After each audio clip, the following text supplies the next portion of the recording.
Wow.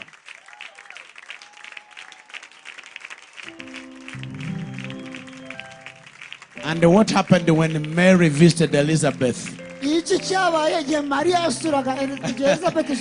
is what is happening tonight. I see the beauty of the Lord.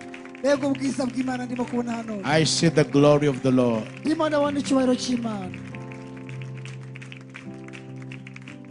Amen. Amen.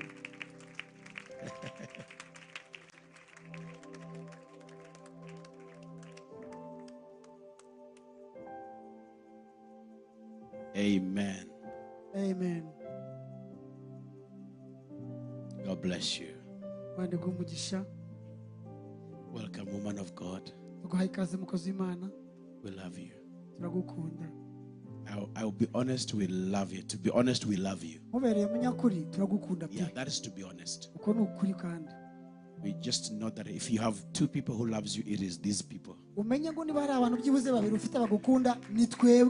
there is one person in this world that loves you, it is this person. If there are 10, we are one of them. But to be honest, with all our hearts, we love you. And we thank the Lord for using you in our time. God bless you. Amen.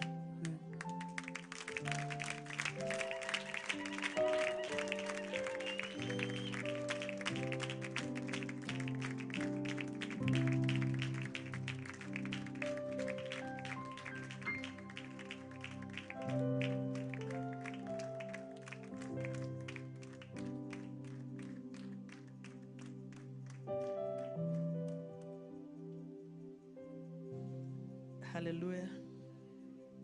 Hallelujah. Nari ngiye kubabembereza ngo nisohokere nigendere. I was going to beg you so that I can get out and go. Ariko twafashijwe bikomeye cyane. But we have been truly blessed. Twahawe umugisha cyane na ministry burya Imana ikoresheje Pastor Victor Kabale. We have been truly blessed with what the Lord has used Pastor Victor to do from Kabale. Nashaka kumushimira cyane nango mushimire. We want to appreciate him. Dushimira Imana. Appreciate the Lord. Yes. Nagize umwanya wo kugenda nkurikira mu cyumweru ko mbonye umwanya. I had time to follow as I had time during the week. Yes, ariko umuntu utari bufate ikibatsi cy'icyumweru sinzi ikintu uri bufate ubwo urafata icyatsi. A person who will not be flamed or catch the fire this week, maybe you're going to catch grass. Kabisa. Ariko turafata umuriro mu izina rya Yesu. But we're going to catch fire in the name of Jesus. Yes, ikindi tugihagaze mufashe nshimire abashuti banjye sinzi uko nyambita Pastor Tom and Pastor Anita. As we're still standing, please allow me to appreciate my friends. Ayo mashirero ya. Yes. Yes, you can do better than that. Yes. Imana ibamera umugisha mwinshi pastors. May God bless you so much, pastors. Murakoze kuba umugisha ku mubiri wa Kristo. Thank you for being a blessing to the body of Christ. No kuba umugisha kuri Christ Kingdom. For being a blessing to Christ's kingdom. Hanyuma mugakabya mukaba umugisha kuri jewe. And then you exaggerate and then become a blessing to me. Yes, ndumva ntasha kujya aho hantu kuko ndashaka kubwiriza so ntimunjyane iyo ngiyo aho sinshaka kuhajya cyane. I don't want to go there because I want to preach. Yes, Pastor Jackson, my friend. Pastor Jackson, shuti yanjye. Imana iguhe umugisha mwinshi. May God bless you. Ngaho mwicare. Now you may have your seats. Yego. Nari mvuze ngo mugire gute? What did I say? Nari mvuze ngo mwicare. Ntabwo ngiye kubatinza muhumure. I'm not going to delay, don't worry. Ariko nitunatinda turaba tumaze. But even if we delay, it's okay. Yes, ari ibintu tugomba kureka ugenda akagenda. There's some things we need to do. Usigara. If you stay, you stay. If you go, you go. Kimwe mu bintu byabaje gucanga abantu, read your Bible. Byabaje gucanga abantu neza Imana imaze kwiyangaja nyuma y'imyaka 400 y'umwijima. One of the things that confused people when God decided to engage himself after 400 years of silence. Habanje kubaho ibindi bitaraza Yohana Umubatiza ataraza. Before John the Baptist came, habanje kubaho gucanganyikirwa kw'igitindije Zakariya mu rusengero. There first came the confusion of what is making Zechariah delay in the temple. iyo niyo sign ya mbere yabanje kugira gute? Read your Bible. That is the first sign that confused people. Imana yamaze kwiyangaje ibanza itindana n'umugabo hehe? Vuga ngo ahera hahere. After God decided to engage himself, he said he delayed with the man at the holy of holy places. Abari hanze ngo nibo batangiye gutangara bavuga ngo habaye. Those who were outside were the one wondering what happened. What is going on? Niki gitumye kuko ntibyabagaho. Because it had never happened. Wajagiriya nazanzogera zawo bagufatiye akagozi bagira gutya bumva igiri bukurikireho. Barakubise bumva umugabo nta koma. Barakubita bumva nta koma. Wakomute marayika yagusanzeyo. Wakomute ikibati cyagusanze. Wakomute bakugobye umuntu. You used to go there and then the bell, they would know if your person is alive or not, and they would knock, they wouldn't find anything. How is it that you can even move when the angel has appeared to you? Oh Jesus. Wakomute. How can you move? Igihe Imana irangirije deal. When God was done with the deal, nibwo yamurekuye. that's when he released him. Imaze kumugoba umunwa. After muting him, hanze abitotomba bagize gute? Bitotombye bavuga ati useza kare ashaka kutweka ko ari umunyamwuka. Mwukare. And those who complain outside are saying, they were about to call him a new name. Basigaye tone wa mwukare. They now call them spiritual people. Bagiye kubona umuntu mugabo arasohotse yigize holy. And they saw a man coming out pretending to be holy. Baramubaza bati byagenze gute? They asked him what happened and he couldn't talk. Zakaria vuga. Jukura ibintu. Zachariah, please talk to us. And he wouldn't be able to speak. Madame araza sure.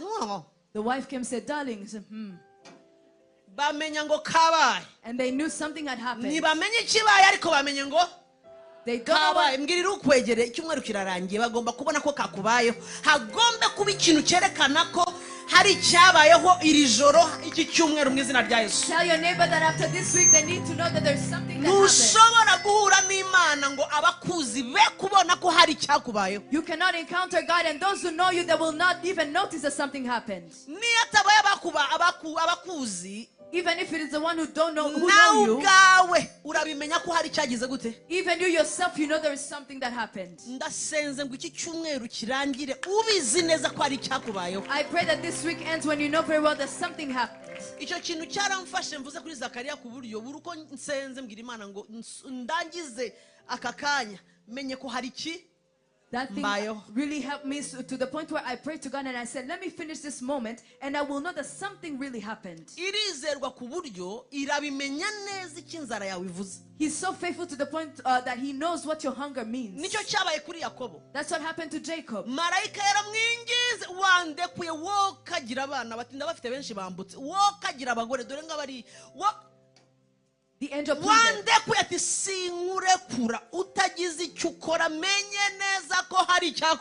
The angel pleaded and he said, please release me. He said, I will not release you until something happens. Let me tell you, it works. Your demand, when you put the demand on God, it works. I said it works.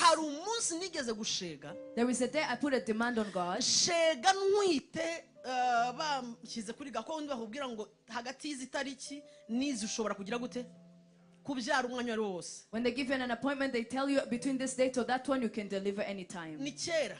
It was a very long time ago. Hashize imyaka ni mbere ya Grace Room itaratangira. It was before Grace Room. Ndashega koko. And then I demanded. Ndashega koko. I demanded. Twari mu materaniro. We were in the service. Hari umushyitsi. There was a guest. Muri Jubilee arabwiriza arasoza. In Jubilee and he preached and he ended. Ngira Imana ngo ndafashijwe ariko simenye ko hari kigize gute hari kimbayeho. And I told God, ngira my husband nabo mukorana mwese mbone musohoka mu rufunguzo rwa church. I told my husband, ndavaha menye ko hari. I will leave this place knowing that something happened. Barataha tangira kunyinginga ranzi tangira kumbwira ati rero urabona rero abantu batwite malaria irabiyenzaho. No, he started telling me, there's a lot of mosquitoes here. People who are pregnant are very fragile. There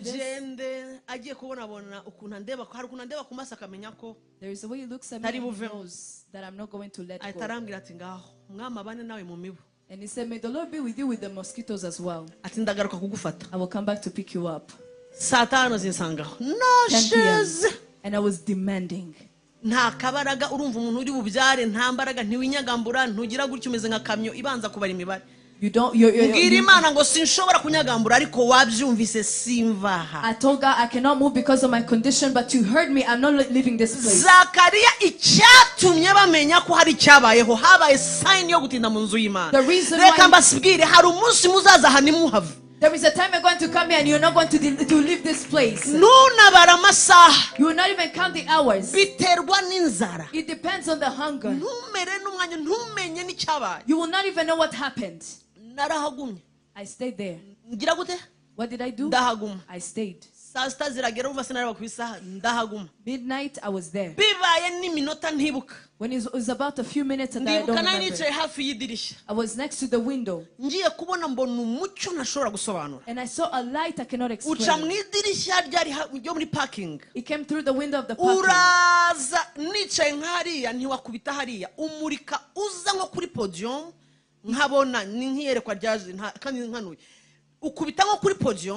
Uza mu idirishya usanga hari undi uva hejuru usanga hari n'uva imbere usanga. There was a light coming towards me, one that is above me and another one coming pointing at the pulpit. Hanyuma ngiye kumva numva ijwi rimbwira ngo you be my reflection. Numva ijwi rimbwira ngo uzambera ishusho.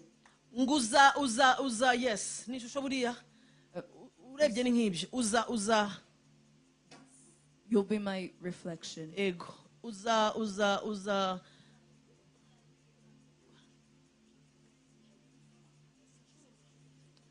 ni ibyo urebye icyo ngicyo neza wacyumvise. It is exactly that, you heard it. Habe n'ijambo rya kabiri ryasubiyeho. There was not even a second word that followed. Habe n'irya gatatu ryasubiyeho. Or a third one. Habe n'icyongeye kugira icyo gikora. Or anything that ever happened afterwards. Usibye kubona umucyo nkubise. Except seeing the light coming towards me. Nkabona wa mucyo wavuye imbere uhiturambisa mbona wa mucyo niwo ndimo ndarekura nanjye. And I saw the light that had come towards me is the one that I'm releasing as well. Imana itirambwira ngo humura.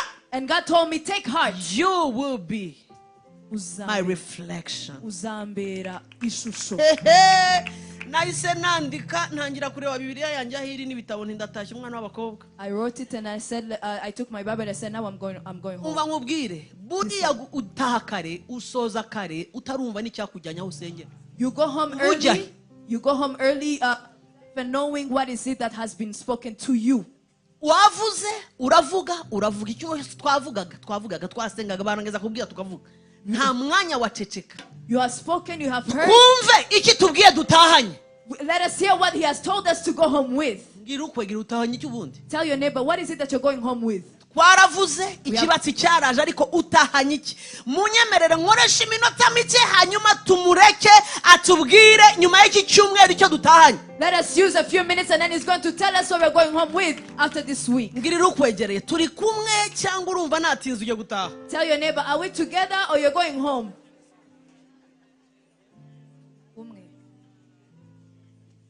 Ubundi inzara y'Imana niyo ikora ibintu byose. Udafite inzara nyine ubuhaza ubuturi mibi.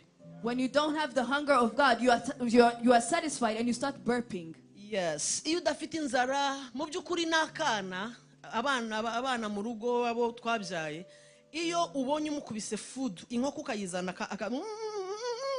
utumenya ko afite iki afite ikibazo. Even when you have your children at home you bring chicken in front of them and then they start pushing it away. Leave alone chicken n'igikoma icyari cyo iyo ubona atangiye kwanga ikiryo menya ngo harimo iki. If they start pushing away any type of food, know very well that there's an issue with that child. When the enemy takes your hunger away from me, has taken away everything. Now, I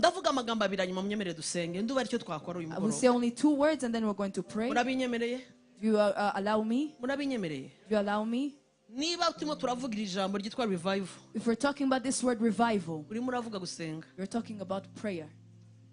If that's what you're saying, but if that's what you mean,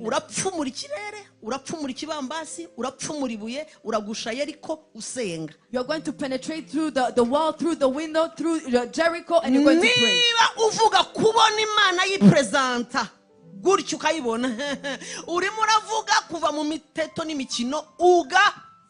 If you're talking about seeing God, encountering Him, you're talking about praying. At least I know that one very well. There are many things I don't know. But there's a few I know on that condition. muranyemereye? You allow me? Reka mvuge Eliya hanyuma dusenge. Let's talk about Elijah and then we're going to pray. Elijah araza ntabwo batwereka imyaka ye, ugiye no kwishaka même les théologiens abize amateka n'ibintu bikomeye bya Bibiliya nta n'uyu uza kubwira imyaka ya Eliya. They don't tell us about his age. Hanuza akomoka. They don't tell us. Bibiliya ivuga ngo Eliya Tishubi. They don't tell us about his age, even his family background, or even the theologians. They don't know about his age or where he came from. There is nothing else that they say. We see Elijah just appearing. I will say 3 or 4 things, and then we're going to pray. Elijah, he came, and the very first thing that you see him possessing, humilier c'est quoi? Yaje reka mbivuga tubyumva, yaje ashaka afite inzara yo kwimilia ibirimo birabera ibwami. He came wanting to mock the things that were happening in the palace. Yes, is it mock? Ashaka nko gucisha bugufi ikintu cyahagurukiye kwa Ahabu ibwami. He wanted to tear down or to put down the thing that yes.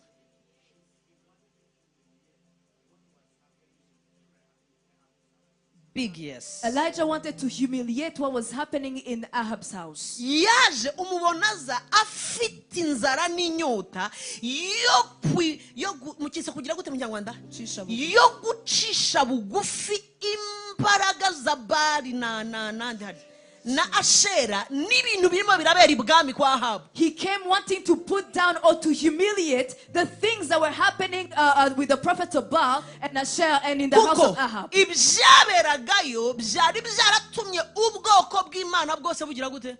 Because what was happening there had made the servants of God all take cover. Abahanuzi bamwe bicwa. Some prophets are being killed. Izo nkuru murazizi. You know the story. Yaje inzara ya mbere afite ari kubona ibi bigirwamana byigize iki? He came and the first zamuye Bayali nande harya na Ashera umwamikazi bwami yarabaye yarabashinzeho aravuga ngo nawo ninza nta bundi buryo ndi bubikore aza umva kanakora uriya mugabo tuzamubona buri. We're going to see that Eliya yaje abwira Ahabu ati man nta mvura ndayivumye. Elijah came telling to Ahab, I am going to stop the rain for 3.5 years. There is not going to be any rain. That's what the servant of God was ending with when I came in. The impossible. Igihe cyose Imana uri buyibone on the scene, ugendera mu bidashoboka kuko niho honyine Ahabu adashobora kugera. Every single time you see God on the scene or being involved, you see the impossible because that is the only place where Ahab cannot approach you. Yaje avuga ngo Abari nande harya na Ashera hari ibintu mwakoze mwemeje Ahabu mwemeje Yezebeli bose barabapfukamira ibiryo n'ibyanyu mwarategetse ariko reka kukinyirana nawe reka ndenge kirere rem ndenge rem mukoreramo ntereho kuri escalier nereke Ahabu wabizeye azi Imana ya Israeli nereke Yezebeli ko sugukirana suguterana amagambo areka tureka umunwa mpagarika imvura ndenge ikirere cyo gupfumura n'uburozi n'udupfu ibyo bintu mwe murapfumafumura jewe ndenge ibyo mwe murakorera kutununga ndenge ikirere cyanyu nzamukire ku kirere aho Bayali atazagera mu mufite ibwami aho Ashera mutazamubaza ngo agira gute. Elijah said that I'm going to come in a new different realm. I'm not going to operate on this level where you guys are at. I will not operate in the place of witchcraft or doing witches or whatever. But for me, I'm going to come in a different realm where even Baal cannot even save you. He didn't speak. Ntiyagiye kuri radio. He didn't go on the radio. Ntabwo yagiye kuri YouTube. He didn't go on YouTube. Ntiyagiye kuri IG. He didn't go on IG. Ntiyagiye kuri TikTok. He didn't go on TikTok. Yagiye hahandi nyine bibera. Arababwira ngo nta mvura. Mvuze ngo nta mvura. He went to the place where things first happened and said there's no rain. Akimara kuvuga ngo nta mvura, Imana iti wa mugabo ukoze iki? Ukoze iki ko nari nabuze umuntu? After saying there is no rain, God said, what have you done because I've lost Wa the person? mwana uvuye Eliya. Elijah, where are you coming from? Sawa nkuye kuko nkorana n'abarenze ibyo birere bakajya ku bindi birere. Because I work with the people that go over those realms. Umamabwiza ukuri. Let me tell you the truth. Nari nicaye aha ndabyumva neza. I was seated here and heard it. Mbivuze tariki 8 umunsi wacu w'abagore. I'm saying it on the 8th of March, the day of women. Kugira ngo muzabigarure. So that you bring it. Murandeba? You see me? Nimvuga turakumva pastor. So we hear you, pastor. Imana igiye kuturenza realm ya Bayali. God is going to make us go over the realm of Baal. I swear. Ndakubwiza ukuri. Nari nicaye ndabyumva neza umugabo w'Imana avuga. I was seated here and heard it when the man of God was Imana irambwira ngo nategereje ko winjira kugira ngo ukumve. God said I wanted for you to enter so you can hear this. Na umutima wanjye ikibaye uyu mugoroba aha sinzi ko Pastor Tom ndaguhitura. Pastor Tom, I'm going to give you an offer. Ndaguturira warakoze kumvira Imana. Iki ni Imana is seed. I will give you a seed. Imana ishizema. The seed that God has put inside of me when I'm sitting here. Hallelujah. Irambwiye ngo nkanurira neza. He said, look at me very well. Kubera ko hari ikintu cya okay. Iryo ni ibanga. It's a secret. Ariko kuri iyi tariki nyine. On this date, Imana yambwiye ngo shizemo tick. God told me that I've ticked Ku bantu bagiye kurenga ikirere cya Bayali. on the people who are going to go over the realm of Baal. Ku bantu bavuga ngo I am ready Lord. To those who said niteguye Ku mwami. bantu bavuga ngo mwami nabyumvise ukoresha abantu ndabyemeye.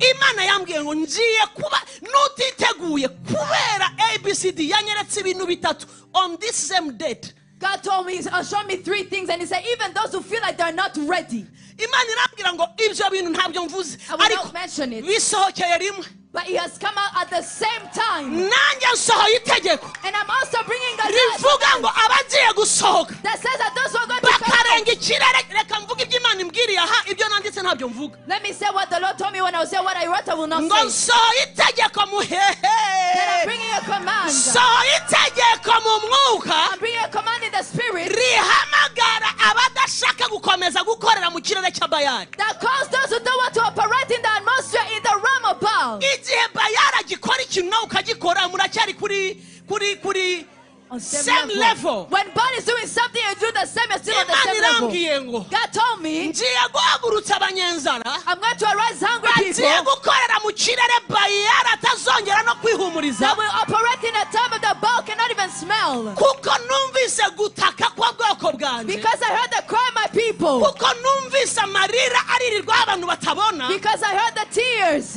mpinduye ibihe I have changed the season. mpinduye game I have changed the game. mpinduye esikariye I have changed the stair. Baali na Shera bagiye kuguma kuri esikariye imwe abanjye mbashyize kuyisumbuye. Baal and Shah are going to be on one stair. I will go to another one. Imana irambwira ngo ibi uyu mugabo avuze asoza What this man- nimubifate Take it at mubigendereho. heart and go with it.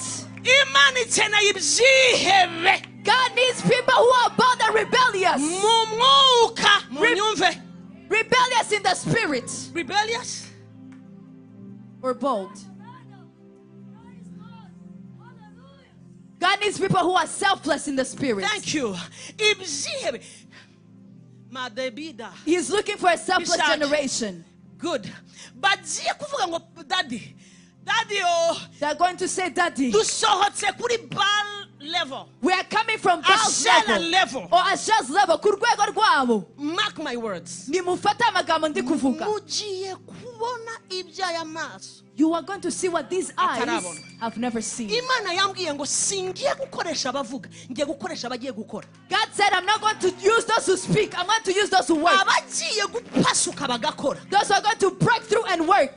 Bazagira ngo hari ahandi hantu bagiye si babandi. They will think that they have gone somewhere else. They're not the same. Muri abo ndimo. Among those, I'm among them. Nindurimo. Who is there? Nindurimo. Who is among them? Christ Kingdom. Nimunyemerere iri joro twiyangaje. Tonight, let us engage ourselves. Let us say we're not going to work on Baal's well. Ahabu for 3 years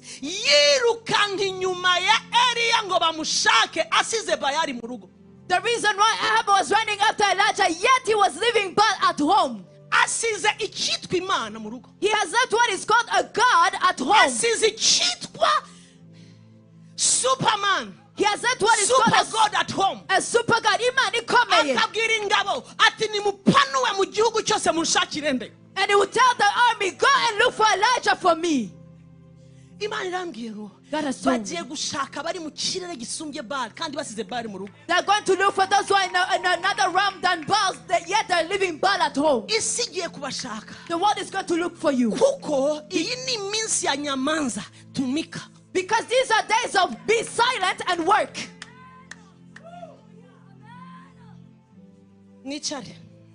Sit. I want to see people who say, Pastor, let us shift. Are we shifting? Yes or no? Are we going? Yes or no? I want you to look at how God had an interest in this.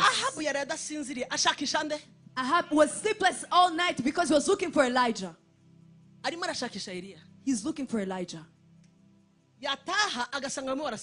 When he goes home, he finds them there praying.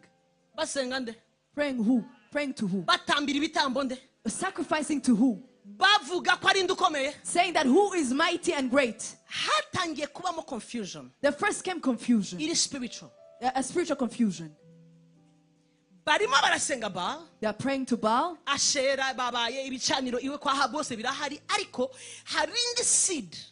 The altars are there, but there's another seed that God is creating in Ahab that shows him what you have in front of you is fake. There is what has more power than you. So God is dealing in a place where no one has ever seen any results yet.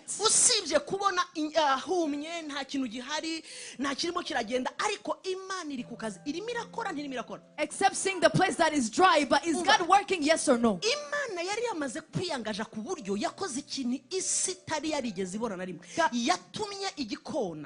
Irakibwira ngo nzi gukunda inyama kubera ikintu Eliya akoze ankoza ahantu ku buryo reka nanjye mwereke ko ndi kumwe nawe wagikona we ukunda inyama ngiye kugutera ikinya cyo kwanga inyama umva marayika Gabriel n'abandi bakaranze inyama bashyiraho honja barayikarangira bagiha igikona ibintu bitabaho ibyumweru bibiri nari mu bukwe muri dote umugabo gutya pastor igikona cyatwaye inyama gusa gisiga amateke gisiga kawunga n'umunyigi. Let me tell you that pastor twari ku meza imwe we were on the same table. Igikona cyaje cyatwaye akaguru aravuga ngo akaguru kanje gengira ngo naka. Recently, I was at a wedding. A raven came and took the meat off of a person's plate. Now, he left every other food that was there, but he took the meat. This is what God did. He made the raven that brought the meat to Elijah, and he said, today I'm going to put anesthesia in you to the point where you're not even going to feel the hunger of eating that meat. Now, Imana ikora ikintu kitarabaho. Eliya yicaye amaze gukama isi yose harumagatanye abona igikona kigize gute ariko uzi kubona abantu bashonje uri murarya brochette yatekewe mu ijuru. Can you imagine seeing people are hungry, but for you are eating meat that was prepared from heaven? Imana igiye kugaburira abantu b'ibyihebe bagiye kujya ku yindi level bayo guchallenginga Baal. God is going to feed the people who are going to be selfless. They're going to go on another level to challenge Baal. God said that the river where you're sitting is not going to dry. Just drink first. Let me ask you.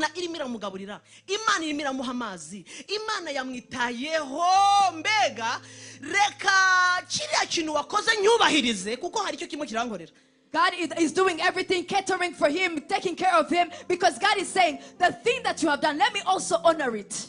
nukuvuga ngo iyo udahaguruka Eliya ngo uvuye nari nshize. In other words, Elijah, if you wouldn't have stood up and spoken, I would have been done. Mu yandi magambo Eliya iyo utagira icyo ukora, iyo udasohoka muri natural ngo ujya muri supernatural nari nshize, bari bamfundikiye kandi nkomeye. In other words, Elijah, if you don't have come from the natural going into the supernatural, they would have oppressed me, yet I am great. Eliya iyo utagira icyo ukora, igihugu cyari cyafashwe, utununga twarafashwe, habuze. Bible iravuga ngo hari ibindi bihumbi 7 bitagira gute bitarapfukamira Bayali, ariko ni waoga tu ubwoba bwarabafashe.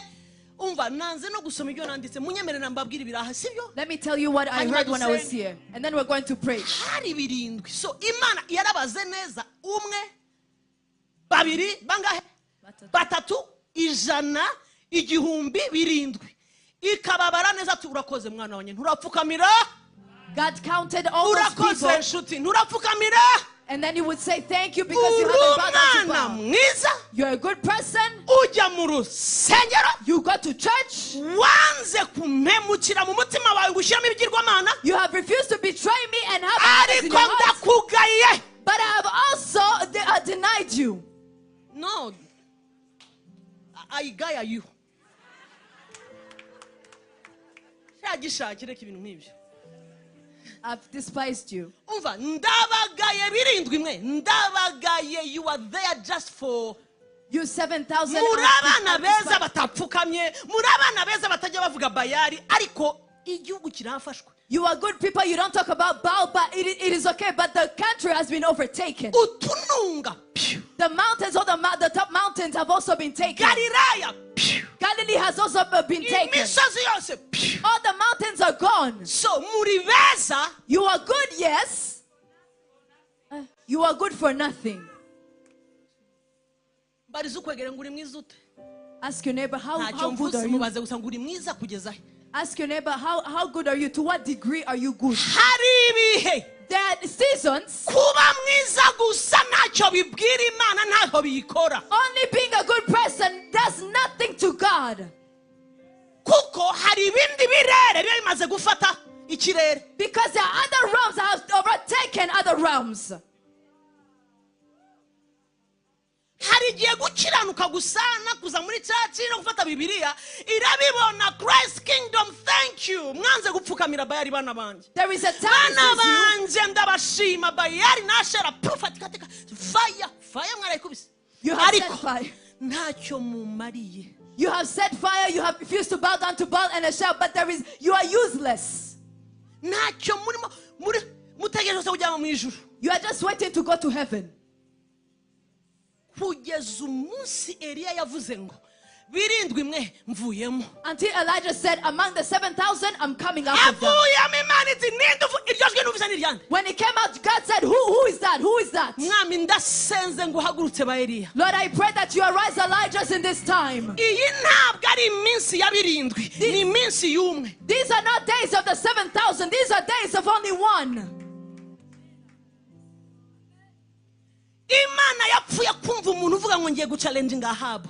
Eliya w'umutishubi ese ubundi uragira ko Ahabu gute akibitekereza. As soon as Elijah thought about challenging Ahab, Imana yari yaranjije icinzira neza imugeza kwa Ahabu.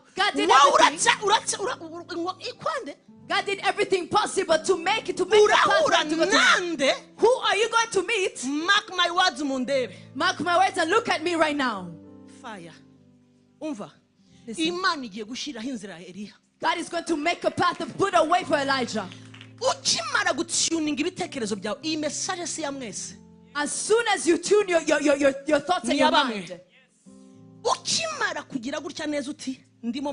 as soon as you tune yourself and you say, Lord, I am here, God is going to make a way. You will not even know how you came to Ahab. Because what's inside of God wants Ahab to hear it. Ahab. The rain is not going to rain until 3 years. Not because it's been spoken by God, but because it's been spoken by Elijah. I'm adding on to what the servant of God said. God is going to arise people who are not known, who are never even been known. They're going to surprise us who's been on the scene a long time ago. The Elijahs are going to come out of nowhere. There are people who are going to come from the 7,000. Enough is birahagije ibibaye mu muryango wanjye birahagije ibirimo biraba mu bana banjye birahagije ibirimo biraba around me. Enough is what is happening around me is enough. Imvura imara imyaka 3. And the rain was not, it wasn't raining for 3 years. Nari n'icyaha Imana imbwira ngo ndekuye iki kirere do turning around. God said, I'm turning around this atmosphere, this realm, I'm turning around. You're going to see people shaking themselves. Leave alone these 7,000 who are just sitting there.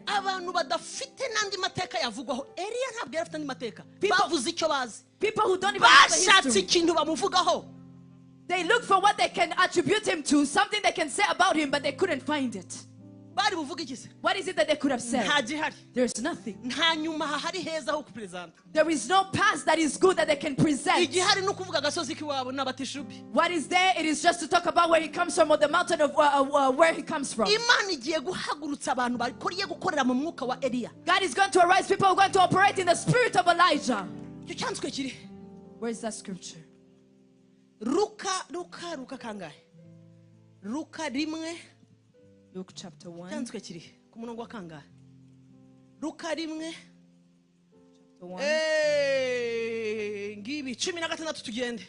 Luke chapter 1, 16. Yes, niho. Benshi mu Bisirayeli azabahindurira ku mwami Imana yabo. Uwo ni Yohana. Azagendera imbere yayo mu mwuka n'ububasha byande. Ariko abakisikino bazi gusoma. Mu mwuka n'ububasha byande. Of Elijah.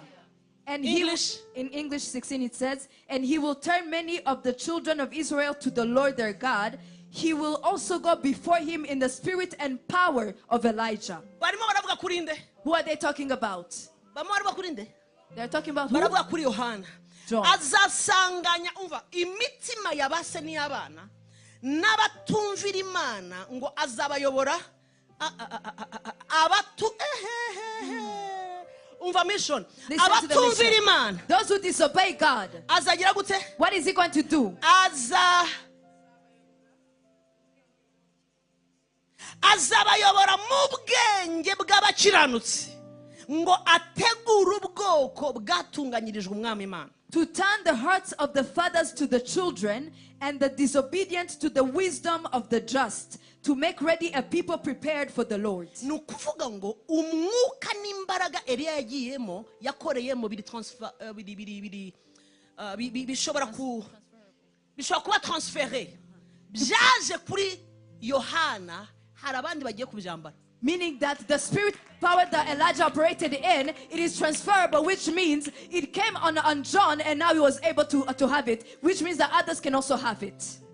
Umva kuko Imana yabivuze ko uyu musore agiye kugendera muri uwo mutaka. Because God said yamaze kuza nibyo navuga ubushize yamaze kuza type yagiye kumva yumva inzara y'ibintu iragiye kwambara nashaka kwambara nk'abantu ibintu bitangira kumuzamo biri bizarre kuko byamaze guhanurwa ko azagendera munsi y'umwuka n'iki n'imbaraga n'ububasha byande za Eliya. Because God had already said that he's going to go through the umbrella of Elijah. When he came, as soon as he was born, when he started operating, he didn't have the hunger of the things of this world. He was acting weird because God already had an umbrella of him that he was going to operate through. Yohana yagiye kumva yumva hari ikindi kintu yambaye ntashaka kurya ibiryo bimeze nk'ibya abantu ntashaka kwambara nk'abantu arabya ubuki arambara ibintu by'uruhu yatangiye gukora ibintu biri bizarre bivuze ngo listen to me niba yarafite umwuka wari kuri Eliya n'ububasha akitwara gutyo bivuze ngo niko Eliya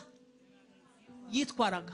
So icyo batigeze batwereka kuri Eliya kiravuga ngo yabanje kumara ibihe agira ate atabana n'abantu atari mu bantu yaramaze guconnecta So the same spirit jumped to John. The same spirit came on John. What the life of John is showing us, when the Bible says that he operated through the spirit and the power of Elijah. Yes. The Bible doesn't tell us how Elijah lived, but this is a good indication of the kind of life that Elijah was living when all this happened, because the Bible says that he's walking under the spirit and the power of Elijah.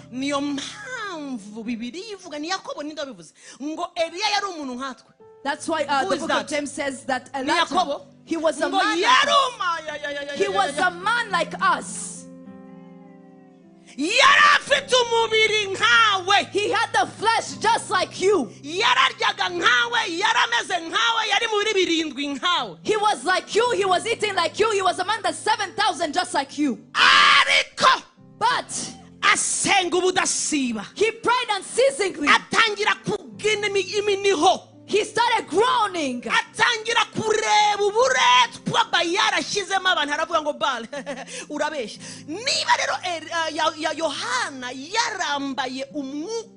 N'imbaraga n'ubwenge bya Eliya akaba yarahise yisanga mu butayu for years, nta kindi akora asenga. Barimo baratwibira ibanga ryande ya Eliya. Yabayeho ubuzima buri selfless, ntarya ntanywa, arimo arashaka iki? Arimo arashaka Imana. Rubyiruko, hari ibintu turimo turasaba ariko ntabwo bizira kumbehe. Let me tell you that youth, there are some things that we're asking for, but it doesn't come on a platter, which shows you that John, when they tell us that he had the mantle, he had the spirit of wisdom and power, and the same spirit that Elijah was operating through, which shows us that this is the same way Elijah was living. He was selfless. He didn't want the things of this world. He did not have the hunger of the things of this world. Bivuze ngo hari ibintu biraryoshe kubivuga, biraryoshe kubyifuza, ariko hari ibintu kuva mu mateka y'isi Imana itigeze irekura abantu badamaraye. Meaning that there are things that are so sweet to speak about, but in the history of this world, there are some things that God cannot release when people are just relaxing. Hari ibirere rubyiruko mu nyumve, hari ibirere ibitigeze bibaho ko Imana ibireka umuntu adamaraye. There's some realms that God cannot release when He finds you just relaxing like that, enjoying every single thing. Bivuze ngo, meaning ntabwo Eliya yapfuye kujyana agatuza. Elijah didn't just go like that in front of Ahab. Niyo mpamvu n'Imana imubwiye ngo noneho imvura igiye kugwa ndayirekuye. Ntabwo yahise avuga ngo imvura iraguye, kuva uyu munsi iraguye. Wapi? Yazamutse umusozi ashyira umutwe mu maguru atangira. Ndakwinginze kubw'imbabazi z'Imana nkubitira ukwegere ngo genda uzamuka umusozi. By the mercy of God, be the person next to you and tell them, go up the mountain. Because even when God told Elijah that he's going to release the rain, he did not go announcing it. But what he did, he went up to the mountain and he put his head between his legs and he started to pray. Yashize karindwi abwira umugaragu ugenda urebe. Yarazi ikintu ni kimwe Imana kuvuga, ni kindi kukonekta kukurura. Irakivuga kikajya ahantu mu kirere kugira ngo kibe present gikore. You travel. It is one thing to prevail. You penetrate. You break through. You know. Urapfura ugasunika. Ngo Imana nayo yumva ivuga ngo season irageze. Irarekuye imvura. He told the servant, I heard God saying that the season has come. I'm going to release the rain. Ariko ndazi ukuntu ikora. But I know how God works. Iravuga. He speaks. And then he waits for you to go and strike it. And then what he has said comes from the hunger and it comes for real. The promises that you're sitting with, I'm sorry to say,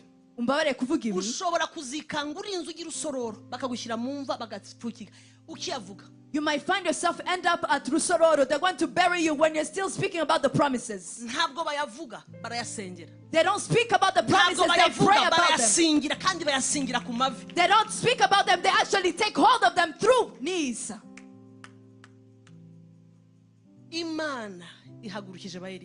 God is arising Elijahs. You're going to see the Elijahs that are not known. But allow me to tell you, friends, there are some things that only glorify God. That's what the servant of God was saying. gushoboka. It is the impossible becoming possible. The things are impossible to this world. And they see where education cannot work, where wealth cannot work. I saw a message on Friday and on Saturday today. I mean Friday, Friday, and today, this morning on Saturday.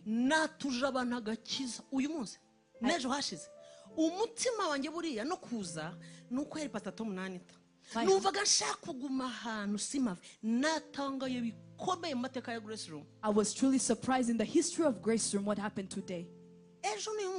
Yesterday and today. On Thursday, in the service, this was a young lady. She was born deaf. She was born deaf in both ears. There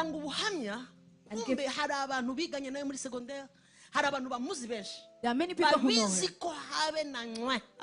And these people know very well that she couldn't hear at all. She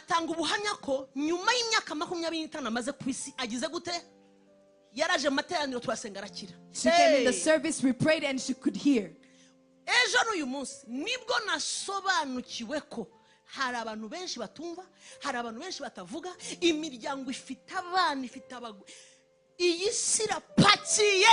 This world is so full. That's what yesterday and today, that's when I came to find out. There are so many people who cannot hear, who cannot even speak.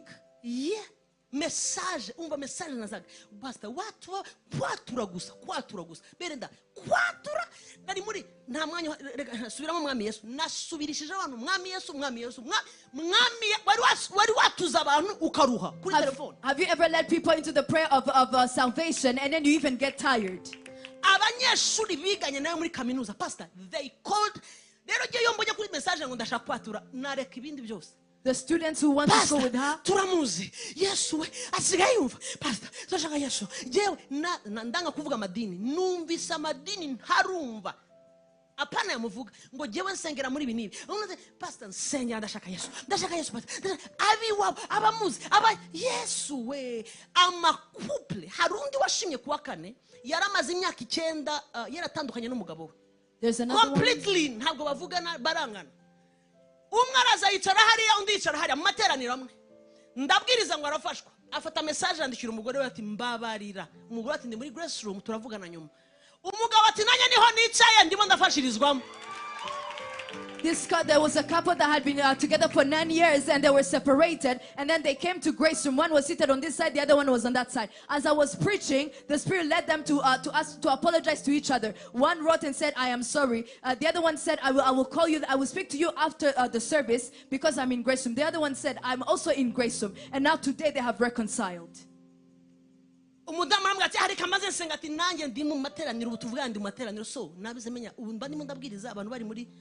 Forgive me. The wife said, I am in the service, and now I wondered, I'm like, when I'm preaching, other people are saying, forgive me.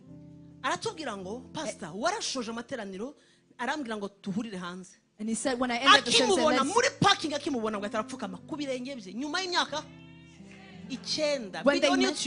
when they met on the parking lot, they started asking for forgiveness.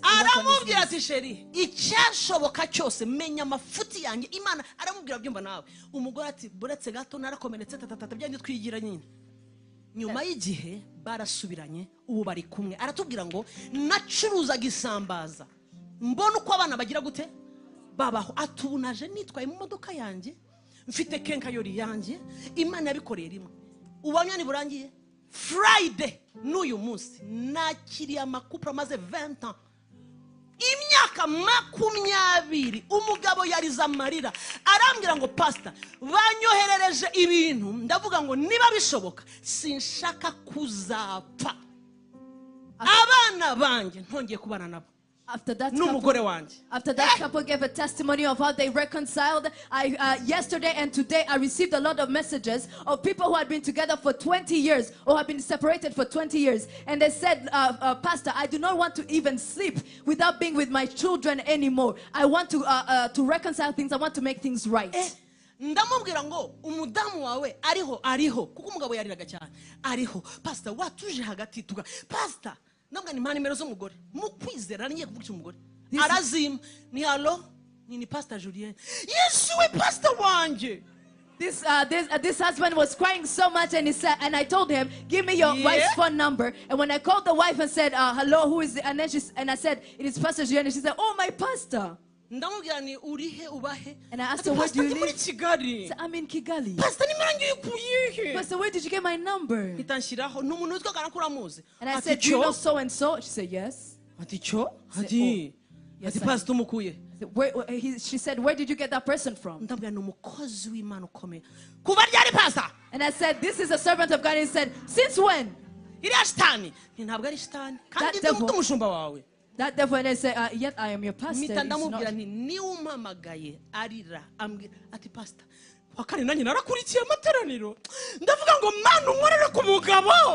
I told her that it's the one who called me. And then she also said, Pastor, I was also following on Thursday. And I said, Lord, please touch my husband. And I asked her, do you also want it to be reconciled? So where is my darling? You know, he came into the service. Say, Pastor, tell us. Say, Pastor, tell us. Tell me, Pastor, tell us. Do you know? He's going to put a ring on her finger. Pastor. 20 years. After 20 years.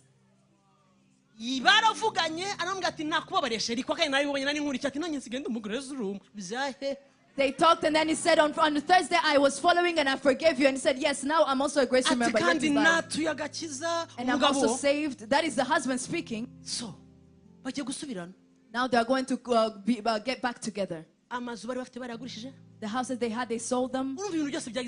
Everything had gone into chaos.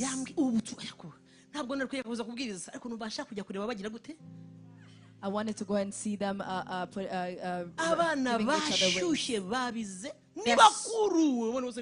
they're so excited. Imagine the children are above 20. Oh, sorry. They have planned a place that is very beautiful. Listen to the miracle. Their father called them. He called his children, and they answered. Yet they never used to speak. They said, "Dad, we have forgiven you. We are grace members." That was an altar. The altar has been destroyed. We're going to prepare everything now. Bring rings. We're going to bring our mother. Tonight, as I'm standing here, they have every single thing. They have prepared the whole engagement. They have come back together. Pastor nsengera I prayed for people that you cannot understand the number of people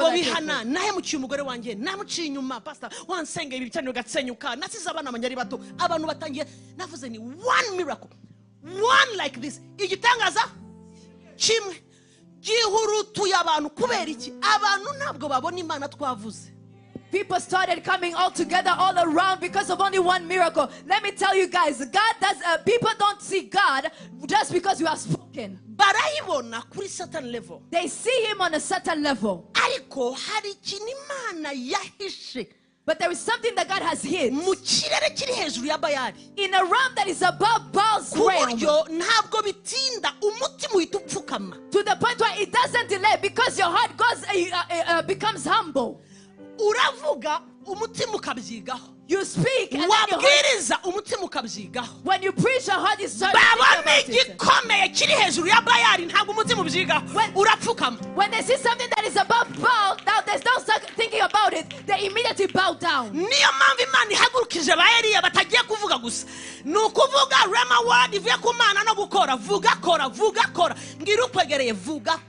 Tell your neighbor, speak and then work, because God is going to arise the Elijahs that are going to be speaking but also working.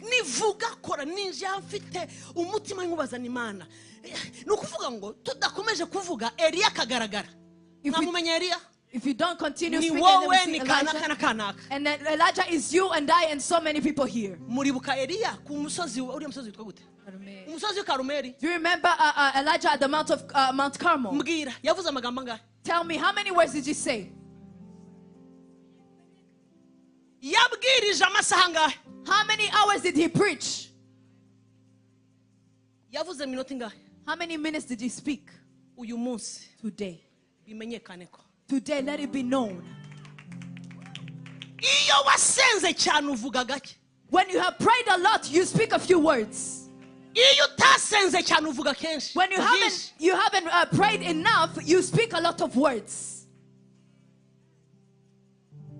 Kuko urashaka kwemeza no kuzana ibintu byinshi through your words. Because you want to impress, you want to convince through your words. Imana irimo irakora abantu bavuga make. Narimo ndasoma umudamu witwa Maria Woodward Ether. I was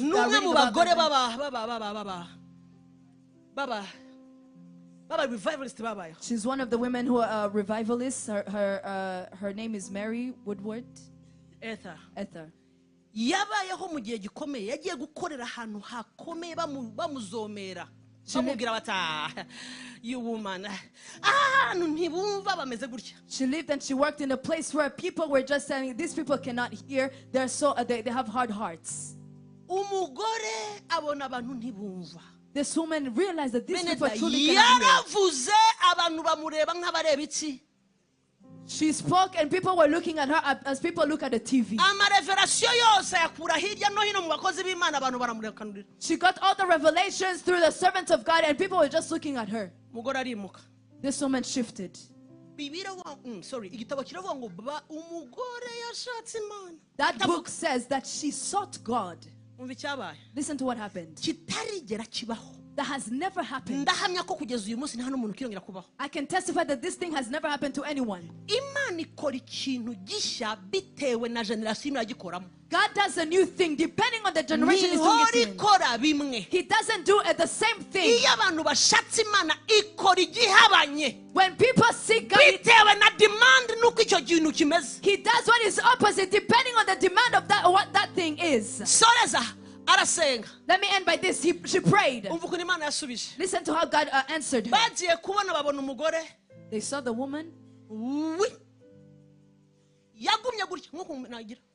She just stayed like this, like a statue. Yes, she became a statue.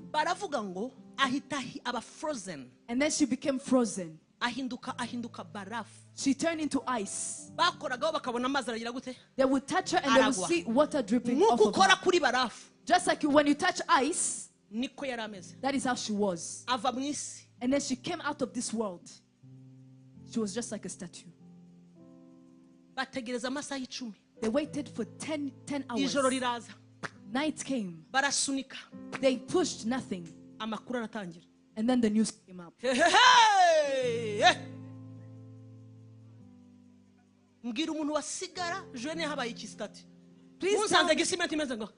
Please tell me if anyone finds me at Kisimenti just standing like a statue like this. Are we going to have the news all over? At night you leave me there. In the morning you also come back and find me the same way.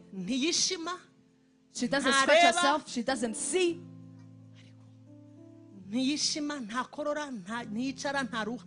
She doesn't sit, she doesn't get tired, she doesn't cough, she doesn't scratch herself. Hours and hours and hours and hours.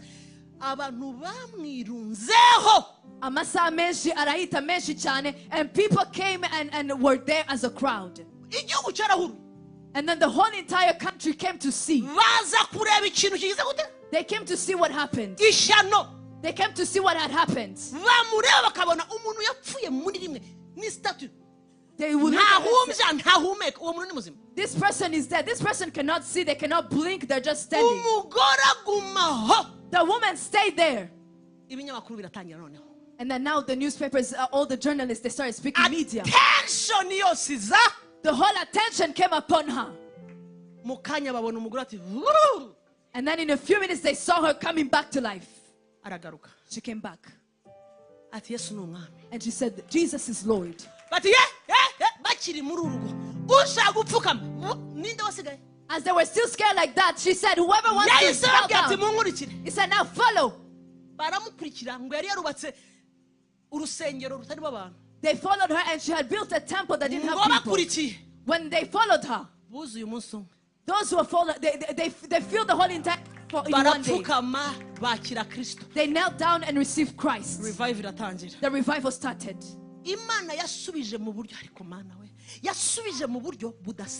God answered in an extraordinary way. Because of the generation and because of the hard hearts that were there in that place.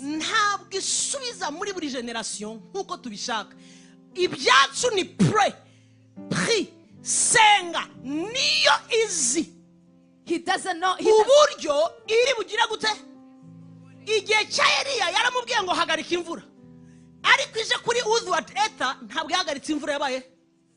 In the time of Elijah, he said, you're going to stop the rain. But in the time of Mary Woodward Ether, she said, you're going to become a statue, which means that God doesn't answer in the same generation the same way. For us, it is to pray and pray and pray. But he might answer differently. He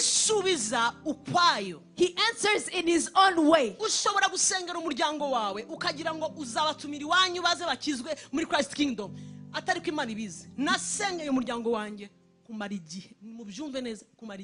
You might pray.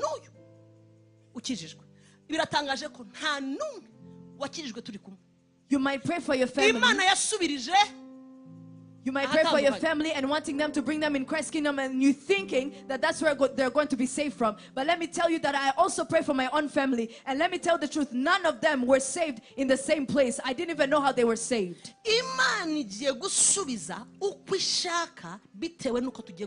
God is going to answer however he wants, depending on how we're going to pray. The surprising thing, he's going to answer in a strange way. To the point where every heart that is going to see it is going to bow down to God. Please record this and cut it for me. I don't know if he's going to open the heavens and just come. Tell your neighbor that I don't know how he's going to answer, but he's going to answer. Beat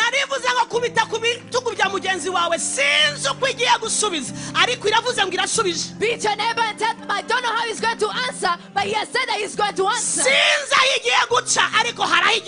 I don't know where he's going to pass through, but he's going to pass somewhere. I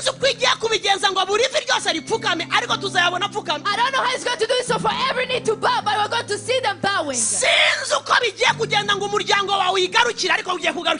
don't know how it's going to happen for your family to come back to God, but it's going to happen.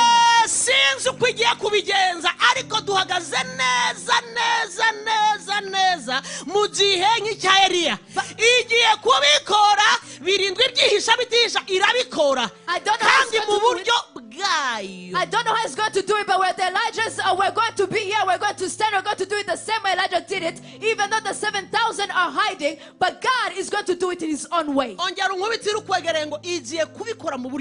Beat your neighbor and tell them he's going to do it in his own way. Please let me send you. Tell your neighbor even though you're tired. Tell them when it happens. Let us remind each other that God said it on the 8th of March 2025. If we see the extraordinary happening, Christ's kingdom, you're going to be my witness. We're going to stand and put up the banner of Christ and say we're in Christ's kingdom. Where are the cameras? Mbonye abantu 60 70 banyemereye 80 90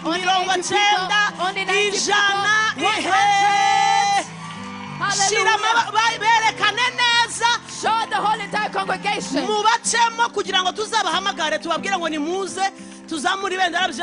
Pass through them so that we will call them and we tell them now, let us raise up the banner because it has happened. On what date? 8th of March 2025 in the France Africa Youth in Revival Times. Sangapi? At what time? At 9:39 p.m. Now cameras pass through the pastors here. We have seen others now come to the pastors. Show us the pastors. I want the pastors. Let them also come so we can testify together. He has done it. He has done it. Yeah. Pastor Victor. You be a witness. Tell your neighbor here. Are you going to testify and witness about it? Are we going to go together on a walk? Are we going to raise up the banner of Christ? After your whole entire family, this is him alone. when God has done it, and we say, I don't just say this type of things when I'm on camera. I say it when I'm very much convinced. Pastor Anita sent me something recently.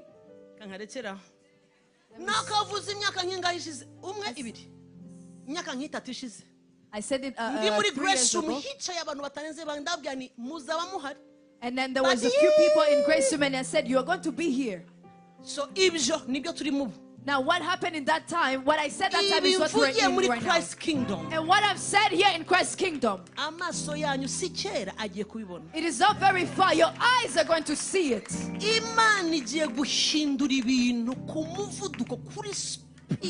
God is going to change things on speed. You're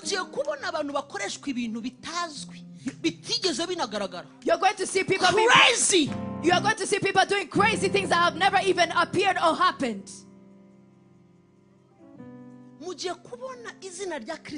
You're going to see the name of Christ. Jesus is going to be a star. He was famous, he was even the star, but he's going to be a star even more. The whole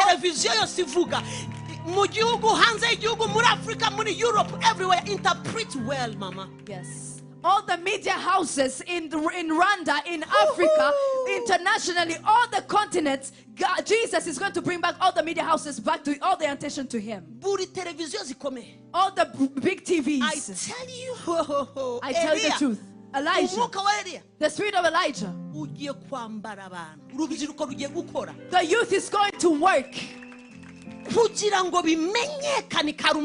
so that it will be known at Carmel that God is the only the Lord. Raise up your hands. God, in the name of Jesus. Raise up your voice. I thank you, Lord. Oh, Jesus.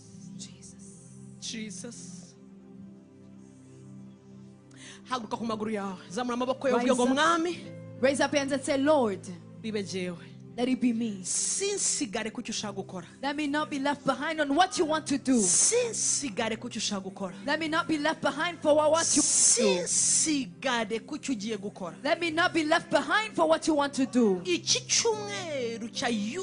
Muri revival muzakibuka kizavugwa kuko Imana igiye kwambara. I tell you, uyu munsi uzibuka mu mateka. Zamura ijwi ryawe uvuge ngo mwami naba mbyumva ntabyumva, nteramo inda, nteramo imbuto, nteramo ishyaka, mbyaza ikintu ushaka mwami. Let me tell you that this dead is going to be recorded.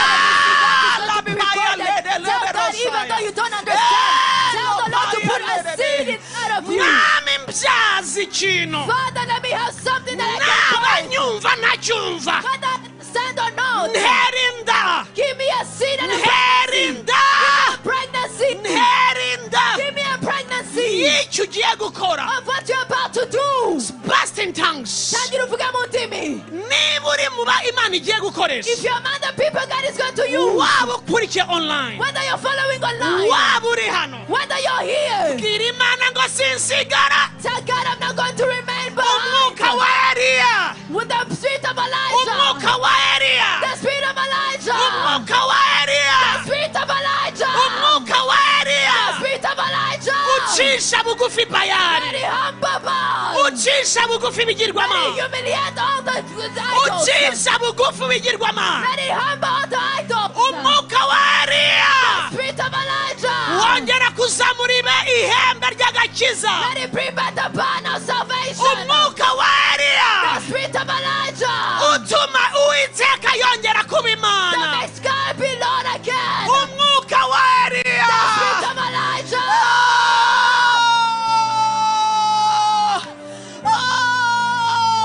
umwuka wa Eliya, umwuka wa Eliya, umwuka wa Eliya utuma ibigirwamana byose bishira, umwuka wa Eliya utuma izina ry'Imana rishyirwa hejuru, umwuka wa Eliya, umwuka wa Eliya unyambare mwami, utwambikira ijoro, simva hano, nituva hano utatwambitse umwuka wa Eliya, twambike, twambike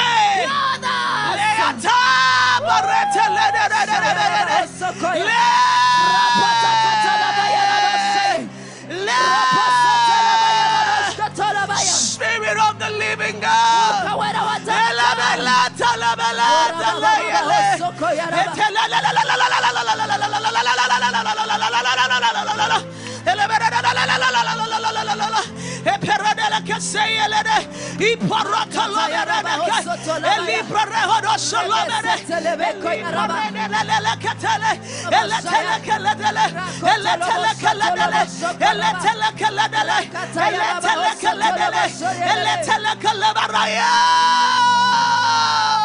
Eli balai talai la salaya, Eli atula be atayale, la yatala be atoya. Have mercy, oh God, have mercy. Ele beratalaya, ele la taya ya, la taya ya, la taya ya, la taya ya. Ele berete koshe, ele berete keroshe, ele berete keroshe, ele beraya, ele open the heavens, oh God, open the heavens, oh God, oh la palili belelele, ilubalete lelelele, ilubalete leberetele, ele perele boshebele, ota ya lelele, oh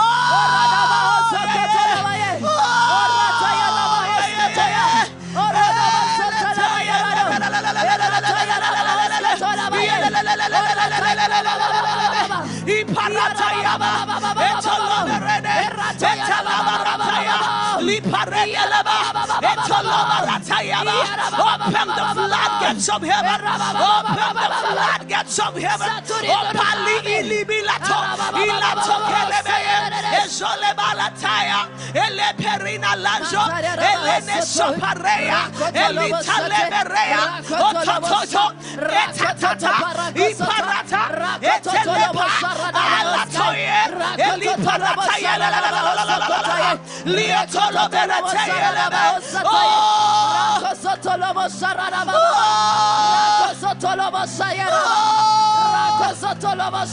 open the heavens, oh God. Open the heavens, oh God. Open the heavens, oh God. Open the heavens, oh God.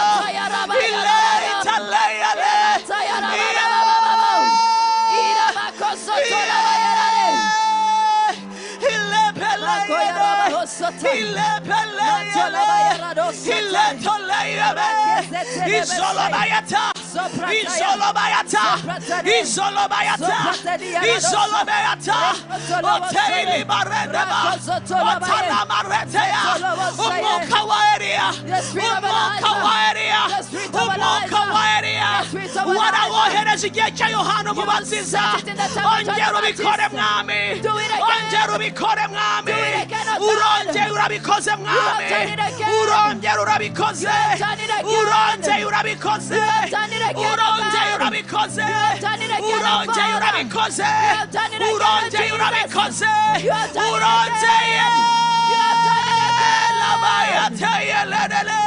urongeye urabikoze urongeye mwami urongeye urawurekuye urongeye mwami ubwenge umwuka imbaraga ilapotelebeye urongeye uteye imbuto urongeye uteye inzara urongeye ayayalabaye lebeletelebeye Rakotola bayaradosa tayaraba Rotola bayaradoska tayaraba Rikota yaraba hosa yaraba hosate